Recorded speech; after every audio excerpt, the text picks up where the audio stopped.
what was your perception of leadership versus the reality?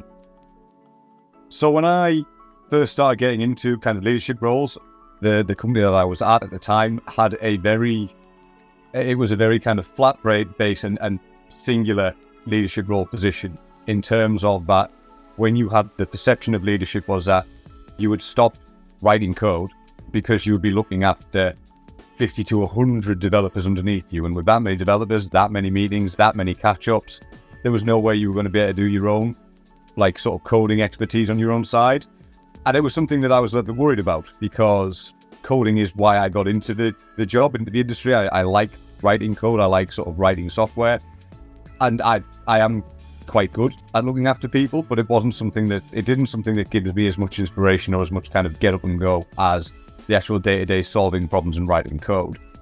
So the perception that I always had was that the moment that you took that step from sort of being one of the team to being someone looking after lots of the teams or lots of the different developers, you would end up doing a lot less code, practically no code, and you would spend a lot more time looking after other people.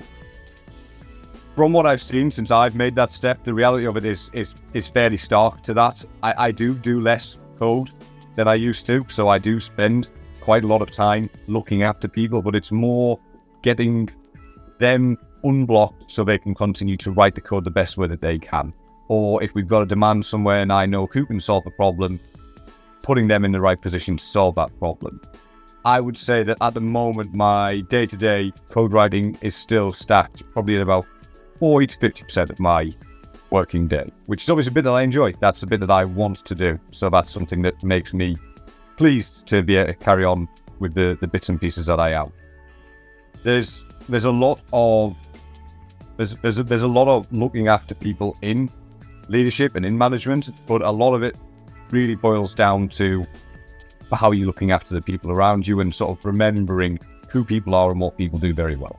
Right. And just for context, Paul, for the listeners, was your journey into leadership something that you kind of pushed for yourself, or was it something that your employer saw within you and kind of pushed you into the opportunity?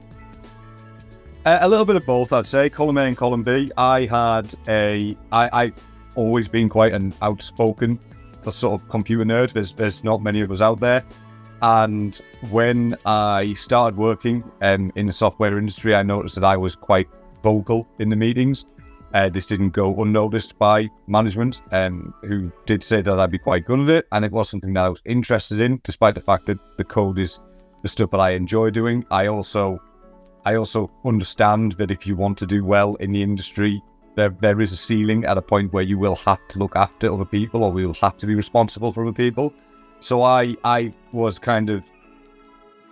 putting myself on the radar, but I think I had already organically ended up on their radar anyway, if that makes sense.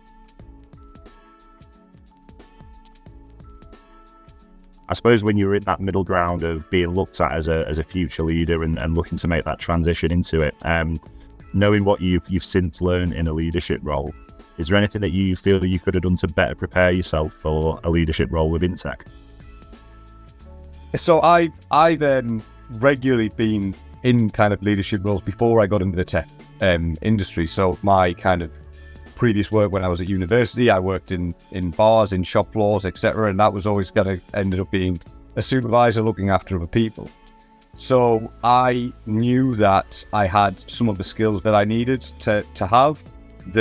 I think that one of the things that's important to remember is that it's a lot of soft skills. There's a lot of soft skills involved in getting into leadership. I am not the best coder at our company, far and away, but I am the person that's in charge because I have got the better soft skills. Yeah. The simple fact of it is that you have got to be able to generate and nurture relationships. And I would say that in the time that I've been looking after people, being in charge, I've had to demand an order on someone to do something once or twice in the entire decade worth of time that I've been doing software. The rest of the time, I have always been able to ask a question or make a suggestion and it gets followed up on. Nurturing those relationships so that the people that you are in charge of have the respect of you to understand you're asking them because it's the best thing to happen, really separates you as a manager to a leader. That said, my I think that I have a particular management style. I have always had the same management style all the way through of trying to do that, of trying to sort of generate a bit of a friendly rationale with people. Some people don't like it. Some people much prefer a bit of a tell me what to do and I will go away and do it and we're not friends approach. And looking back, if I'd had a bit more time to prep and a bit more time to be like, I would like to be a leader and a manager, what I'd have done is I'd have said, okay, I'm going to look at the different management styles that exist and at least read around them a little bit more. At least have a bit of an understanding of that some people will prefer this way of doing it, rather than getting thrown in the deep end and going, okay, this is how I do it, and some people don't like it.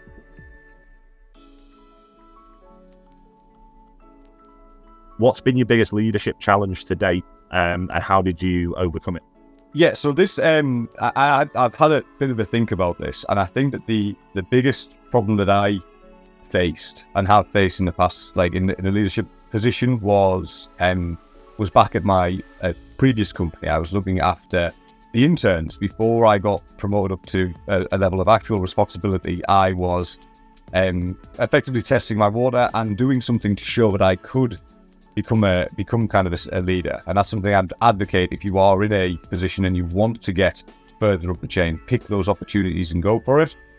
I was looking after the interns, and we had 3 interns at the time, and effectively they were looking for a graduate position once they'd finished university. So the intern was a sort of internship was between year 2 and year 3 of their degrees, and if we liked them at the end of this sort of, I think it was about 2-month long course, we would offer them a job on the condition that they get a 2-1 or above at university. And all 3 of them were really good. One of them, 2 of them I suppose were particularly good this year, and one of them was just run-of-the-mill good. I was fairly confident we were going to hire them anyway, and I'd been left in charge of them. And the intern, who was still very good but not quite at the level of the other 2, he had a real crisis of confidence. He was really unsure about how to... He felt like he was doing a bad job, and he felt like he was going to not be offered a job at the end of it. And despite being in a position of leadership, it was very hard for me to say to him, you're doing great, just carry on. Or my word almost wasn't good enough for him. So what I ended up doing, and this was something that I ended up doing fairly quickly. It's another thing of, if you're looking after people, you can't look after them and say, right, I'll get back to you in 2 weeks' time. It's got to be fairly high priority as soon as it gets to it. You drop your code and you get on with whatever they're telling you to do or asking you to do. I dropped what I was doing and I went and asked for feedback from all of the other sort of higher ups that I dealt with. This intern who was looking for who was having a bit of a crisis of confidence, and said, can you give me some feedback and let me know that you think that he's doing a good job? I know he is, and I know you know he is, but at the moment he doesn't know that he's doing a good job, and we need to let him know. So I gathered all that feedback and I gave it to him, and that seemed to give him enough of a confidence boost that he kind of pulled himself out of his own mire and got on with it. And, you know, all's well that ends well, all 3 of those people were offered a job, and last I checked on LinkedIn are all still in the software development world, which is nice to see.